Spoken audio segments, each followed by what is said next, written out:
तो दोस्तों, अगर आप ट्रेडिंग में एक्सपर्ट बनना चाहते हो तो आपको पता होना चाहिए कि जब इस तरह की कैंडलस्टिक बनती है तो मार्केट ऊपर जाती है, और जब इस तरह की कैंडलस्टिक बनती है तो मार्केट नीचे आती है। तो दोस्तों, सोचिए जरा, इस एक नॉलेज से आप मार्केट में ट्रेडिंग करके कितना पैसा कमा सकते हैं।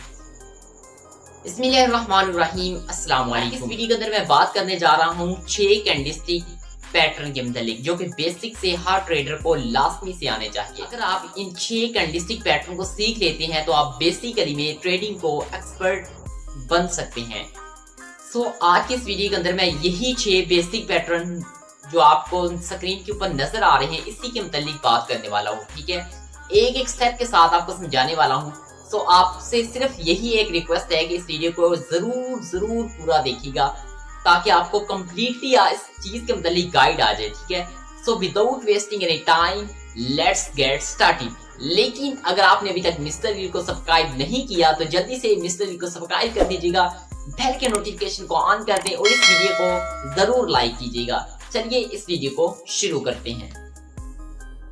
तो मैं आपको इस वीडियो में कुल 6 कैंडलस्टिक पैटर्न्स के बारे में बताने जा रहा हूं और ये सारे ही पैटर्न्स आपको आपकी स्क्रीन्स पर इस वक्त दिखाई दे रहे होंगे। सबसे पहले जिस पैटर्न के बारे में हम बात करने जा रहे हैं उसका नाम है दी हैमर पैटर्न।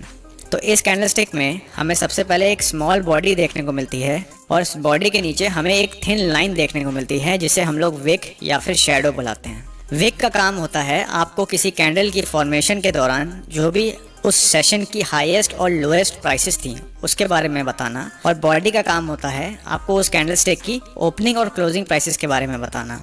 यहाँ पर जो बहुत इंपॉर्टेंट कॉन्सेप्ट है वो ये है कि मान लीजिए अगर कोई कैंडलस्टिक एक रेड सेलिंग कैंडलस्टिक है तो उसमें प्राइसेस बॉडी के टॉप से ओपन होकर बॉडी के बॉटम पर क्लोज हो जाती हैं, और वहीं अगर मान लीजिए कोई कैंडलस्टिक एक ग्रीन बाइंग कैंडलस्टिक है तो उसमें प्राइसेस बॉडी के बॉटम से ओपन होकर बॉडी के टॉप पर क्लोज हो जाती हैं। एक हैमर कैंडल को यूज़ करने से पहले आपको इन 5 बातों का ध्यान रखना है।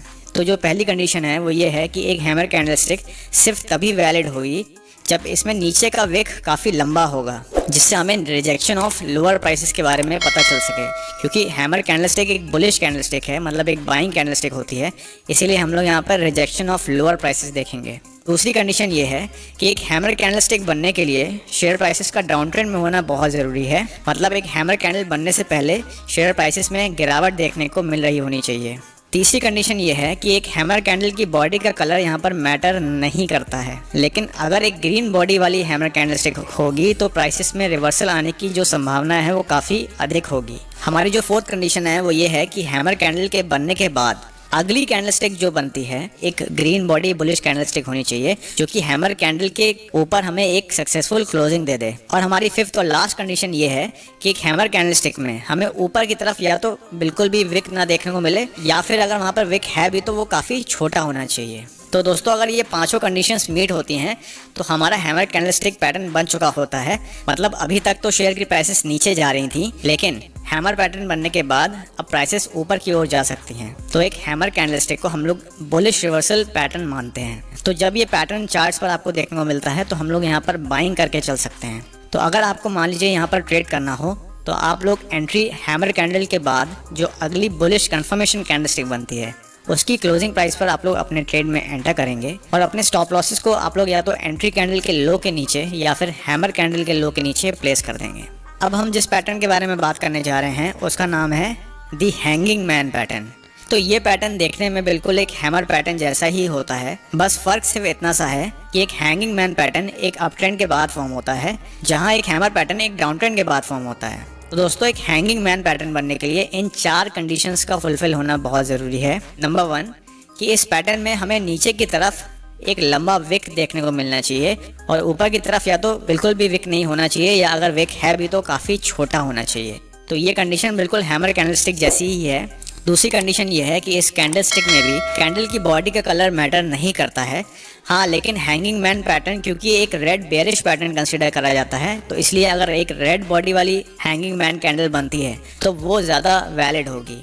तीसरी कंडीशन ये है कि एक हैंगिंग मैन पैटर्न बनने के लिए स्टॉक का पहले एक अप ट्रेंड में होना बहुत ज़रूरी है। जैसे एक हैमर कैंडलस्टिक बनने के लिए स्टॉक का पहले एक डाउन ट्रेंड में होना ज़रूरी था, उसी तरह हैंगिंग मैन पैटर्न में हमें स्टॉक प्राइसेस का पहले एक अप ट्रेंड में होना ज़रूरी होता है। फोर्थ कंडीशन ये है कि हैंगिंग मैन कैंडल बनने के बाद जो अगली कैंडलस्टिक बनती है वो एक रेड बेरिश कैंडलस्टिक बनी हो और वो हैंगिंग मैन कैंडल के लो के नीचे हमें एक सक्सेसफुल क्लोजिंग दे दे। तो जब ये चारों कंडीशंस मीट हो जाती हैं तो हमारा हैंगिंग मैन पैटर्न कंप्लीट हो चुका होता है। मतलब शेयर की प्राइसेस जहां पहले बढ़ रही होती हैं, इस पैटर्न के बनने के बाद शेयर की प्राइसेस गिरने लग जाएंगी, ऐसी बहुत हाई पॉसिबिलिटी हो जाती है। तो मतलब हैंगिंग मैन पैटर्न बनने के बाद शेयर प्राइसेस डाउन ट्रेंड में जा सकती हैं। क्योंकि ये एक बेरिश पैटर्न होता है, इसलिए हम लोग यहाँ पर एक सेलिंग यानी शॉर्ट साइड के ट्रेड में एंटर कर सकते हैं।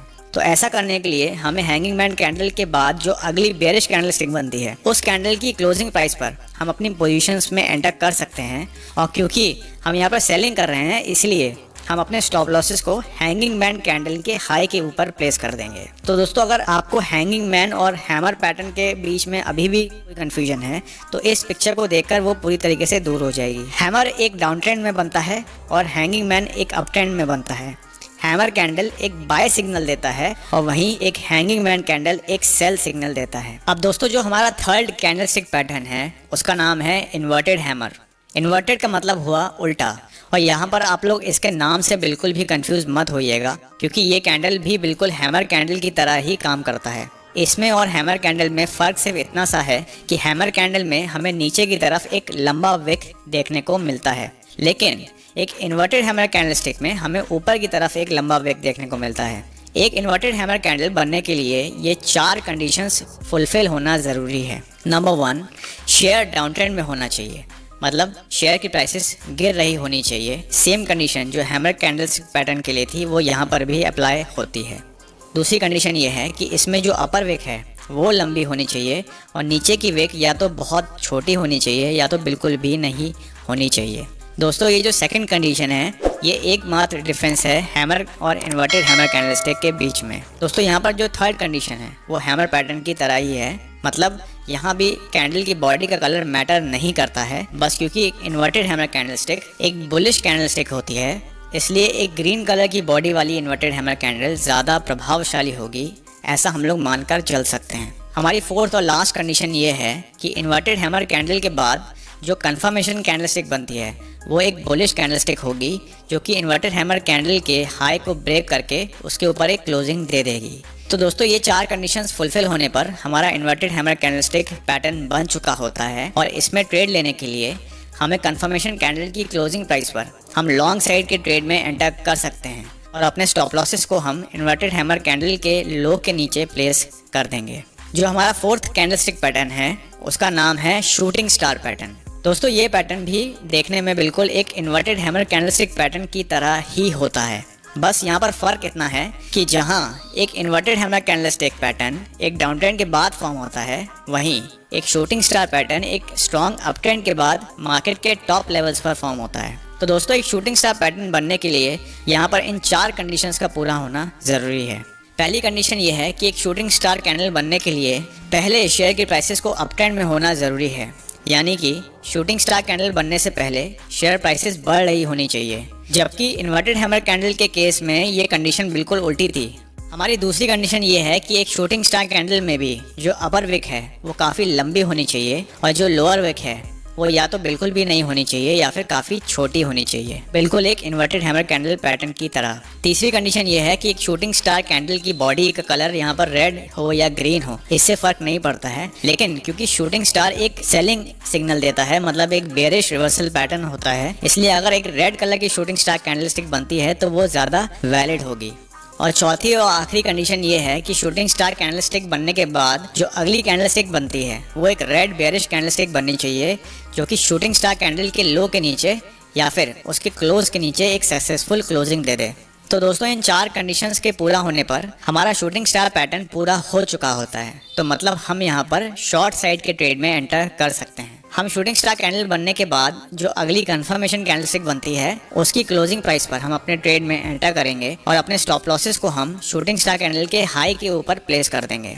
नाउ फ्रेंड्स, हमारा जो 5th कैंडलस्टिक पैटर्न है उसका नाम है बुलिश एनगल्फिंग पैटर्न, और इसके नाम से ही आपको पता चल रहा होगा कि ये एक बुलिश रिवर्सल पैटर्न है। मतलब इस पैटर्न के पूरा हो जाने के बाद शेयर की प्राइसेस में हमें तेज़ी आते हुए देखने को मिल सकती है। तो दोस्तों, इस पैटर्न में पहले तो शेयर की प्राइसेस एक डाउन ट्रेंड में थी, लेकिन फिर एक big green bullish candlestick form होती है जो कि पिछली रेड बेयरिश कैंडलस्टिक को पूरी तरीके से कवर कर लेती है, मतलब उसे कम्प्लीटली एनगल्फ कर लेती है। तो इस कैंडलस्टिक के बनने के लिए पहले तो शेयर की प्राइसेस थोड़ा सा नीचे ओपन होती हैं, फिर एक नया हाई बनाकर पिछली रेड कैंडल के ऊपर क्लोजिंग दे देती हैं और इसी प्रकार ये प्रीवियस कैंडल को पूरी तरीके से एनगल्फ कर लेती है। तो अगर आप एक बुलिश एनगल्फिंग पैटर्न में ट्रेड लेना चाहते हैं तो आप बुलिश एनगल्फिंग कैंडल बनने के बाद जो अगली बुलिश कंफर्मेशन कैंडलस्टिक बनेगी उसकी क्लोजिंग प्राइस पर आप लोग बाइंग साइड के ट्रेड में एंटर कर सकते हैं और अपने स्टॉप लॉसेस को आप लोग एंट्री कैंडल के लो के नीचे या फिर एनगल्फिंग कैंडल के लो के नीचे प्लेस कर सकते हैं। एंड फाइनली हमारा जो 6th कैंडलस्टिक पैटर्न है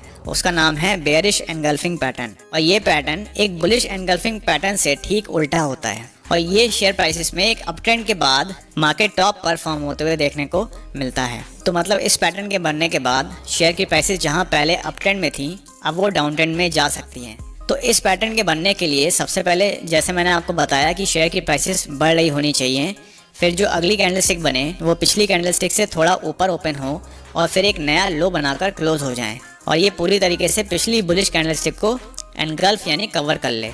तो अगर आपको इस पैटर्न में ट्रेड करना हो तो बेयरिश एनगल्फिंग कैंडलस्टिक बनने के बाद जो अगली कंफर्मेशन कैंडलस्टिक बनती है उसकी क्लोजिंग प्राइस पर आप लोग शॉर्ट साइड के ट्रेड में एंटर करेंगे और अपने स्टॉप लॉसेस को आप लोग एनगल्फिंग कैंडल के हाई के ऊपर प्लेस कर देंगे। तो दोस्तों ये तो थे वो 6 कैंडलस्टिक पैटर्न्स जिसकी मदद से आप ये पता लगा सकते हैं कि कब शेयर की प्राइसेस ऊपर जाएंगी या फिर नीचे। इसके अलावा और भी काफ़ी सारे इंपॉर्टेंट कैंडलस्टिक पैटर्न्स होते हैं जैसे कि piercing line pattern, dark cloud cover, bullish harami, bearish harami, morning star, evening star, bullish kicker, bearish kicker, gravestone doji, dragonfly doji, long legged doji, doji star. तो